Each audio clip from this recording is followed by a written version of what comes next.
The first time my wife called me by the wrong name, we both laughed. The second time, I stopped laughing. We'd been married for 3 years. Together for almost 8. Emily wasn't forgetful. She remembered birthdays I couldn't. She knew exactly how I took my coffee. She could tell which pair of my shoes I'd worn just from the sound of my footsteps in the hallway. If there was one thing she would never forget, it was my name. So when it happened that first night, I didn't think much of it. We were lying in bed after watching a movie. She rolled over, kissed my cheek, smiled sleepily, and whispered, "Good night, Michael." I laughed. "Who's Michael?" Her eyes snapped open. "What?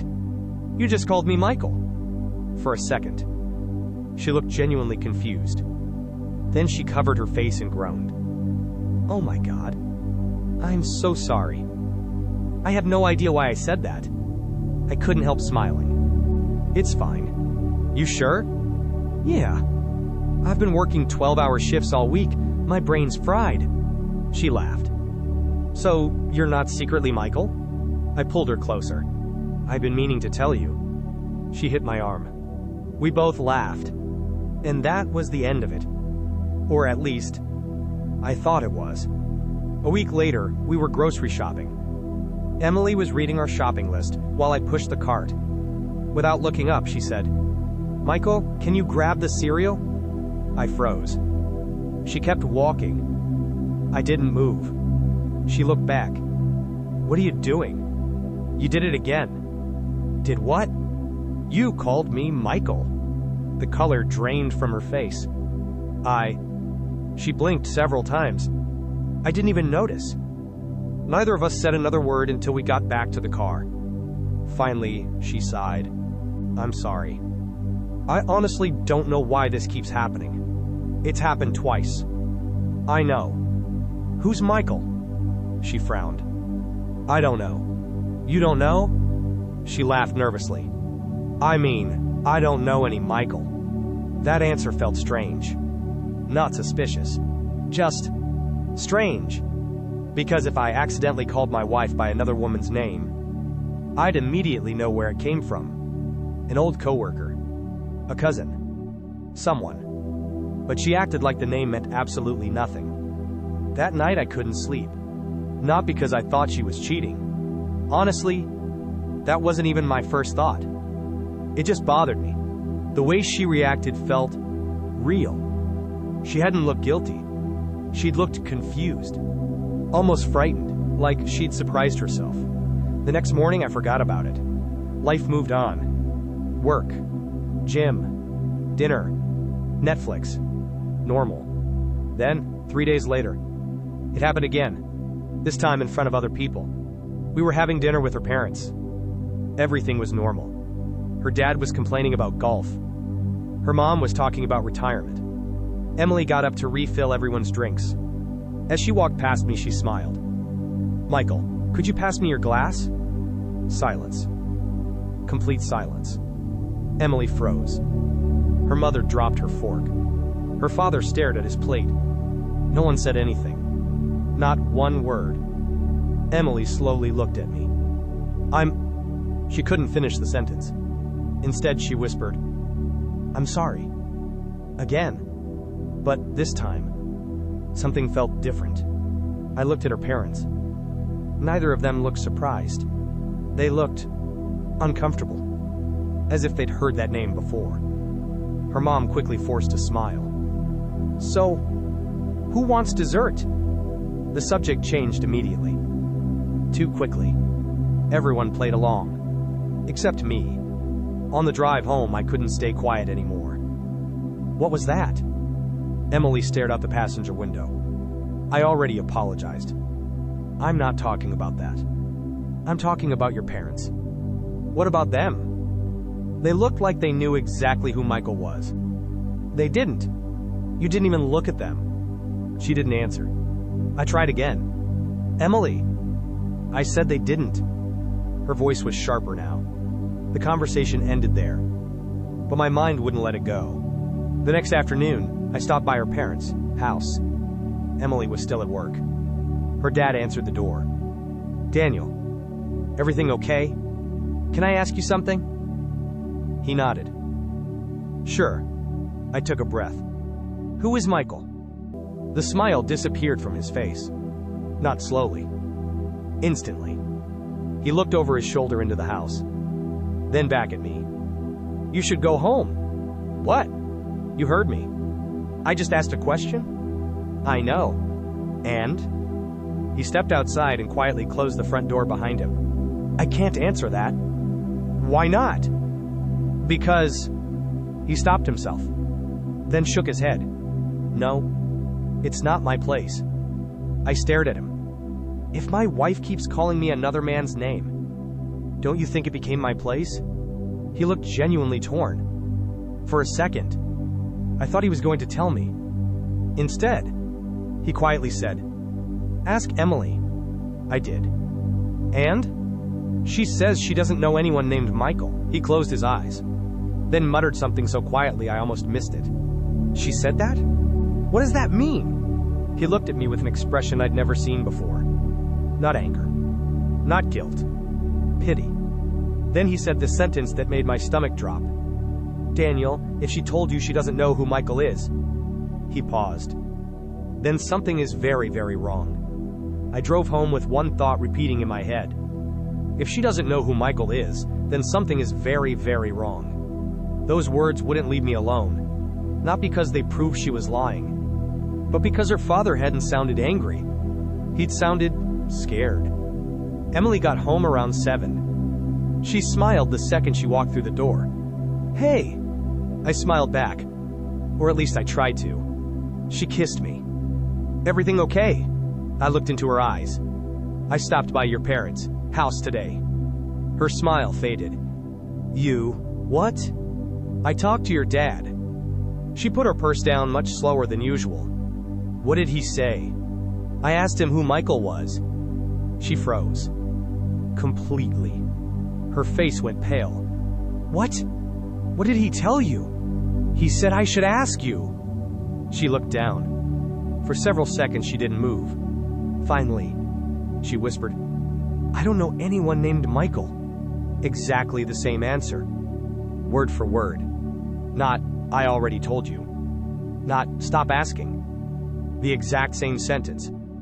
Almost like she'd rehearsed it. I nodded. Okay. That seemed to surprise her. You believe me? I believe that's what you think. She frowned. What does that mean? It means your dad didn't. For the first time since we'd met, I saw genuine panic in her eyes. That night, I couldn't sleep. Emily was beside me, peacefully asleep. Around 2 in the morning, she suddenly rolled onto her side, then quietly whispered, Michael. I held my breath. Don't leave. Another pause. Then, I'm sorry. Her voice cracked. She sounded like she was crying in her sleep. I gently shook her shoulder. Emily. Nothing. Emily. Her eyes slowly opened. What? You were dreaming. She looked exhausted. I was? You said Michael's name again. She stared at me blankly. No, I didn't. You did. She shook her head. I would have remembered. You were asleep. She sat up in bed.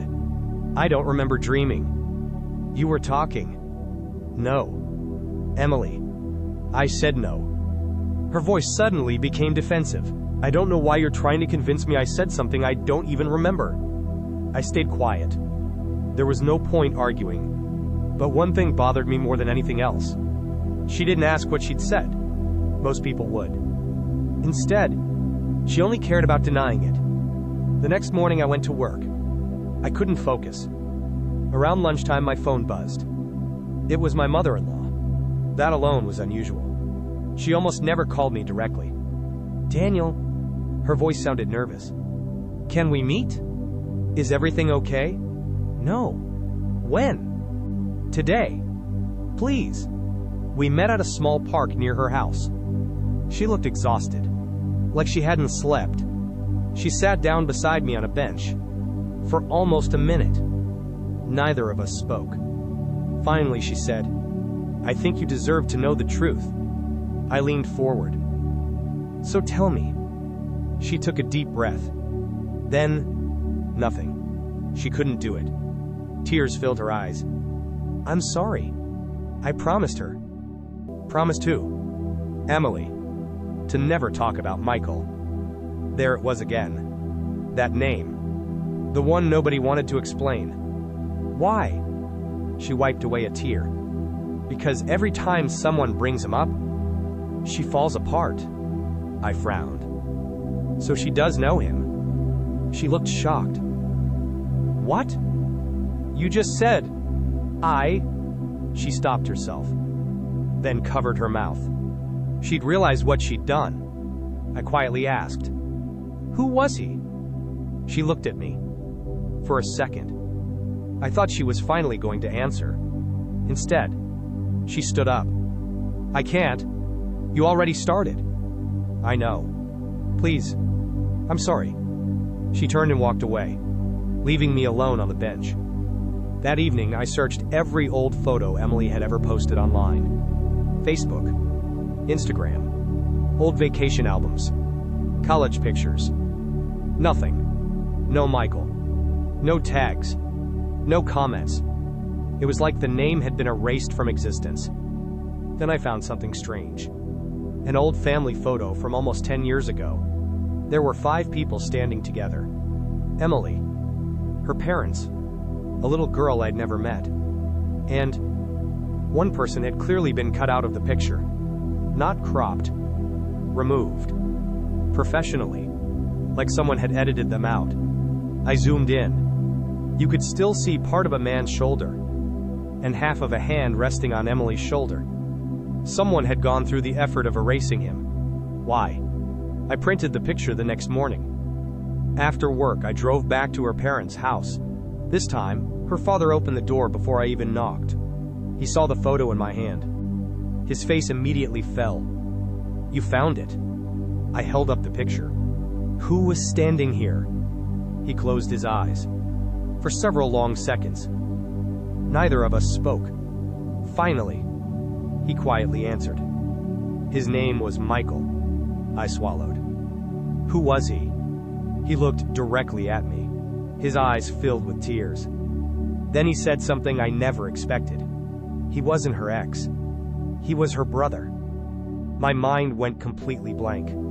Her brother? Not an ex. Not an affair. Not some man she'd secretly been in love with. Her brother.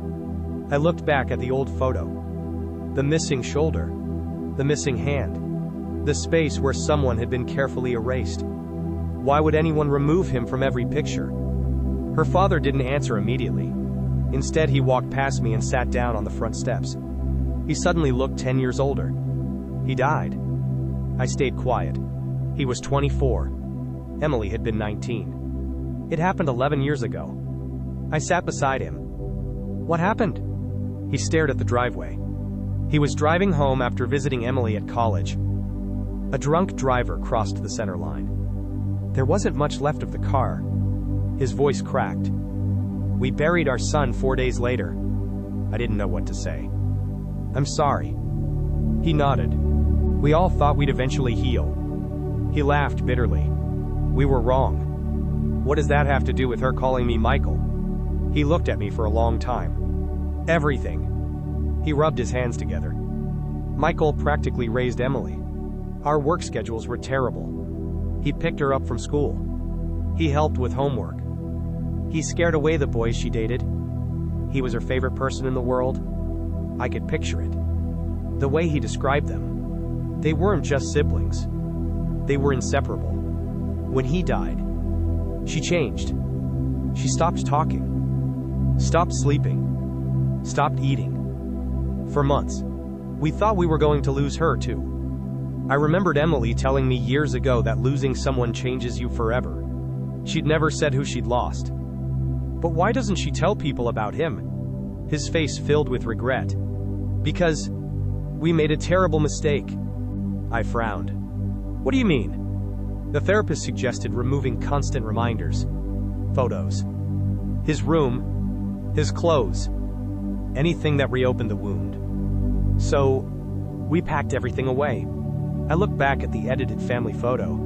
And the pictures? He nodded slowly.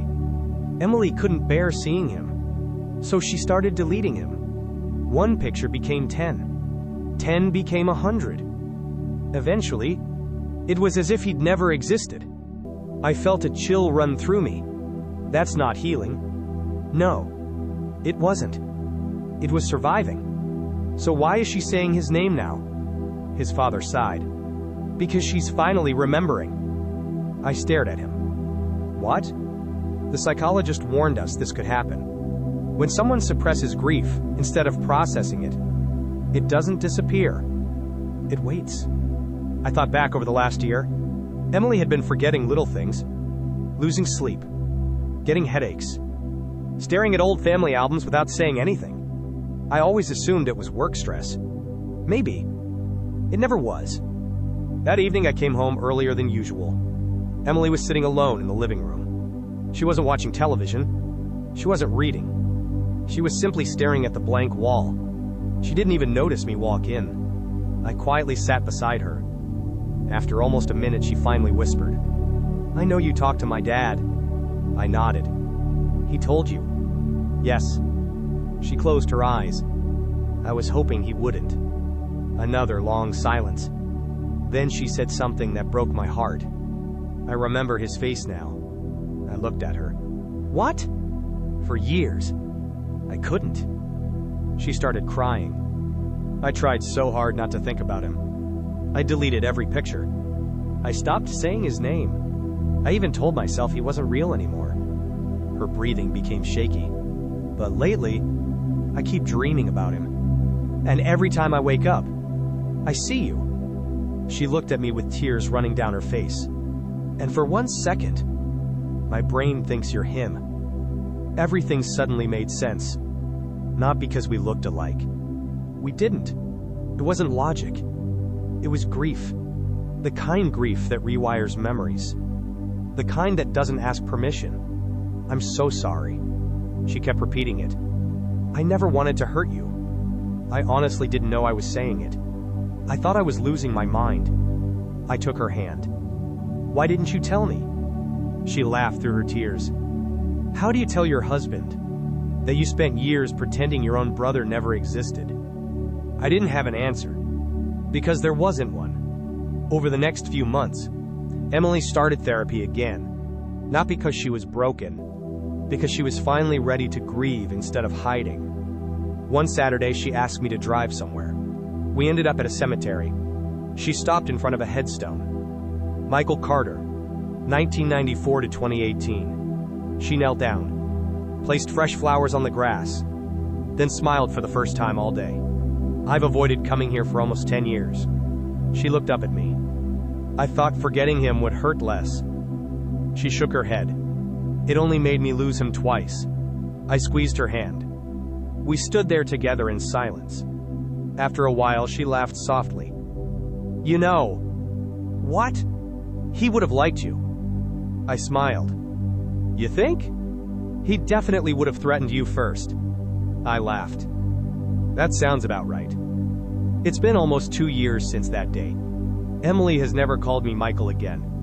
Not once. But sometimes, when we're looking through old family albums, she points to a smiling young man with dark hair. And instead of looking away, she smiles.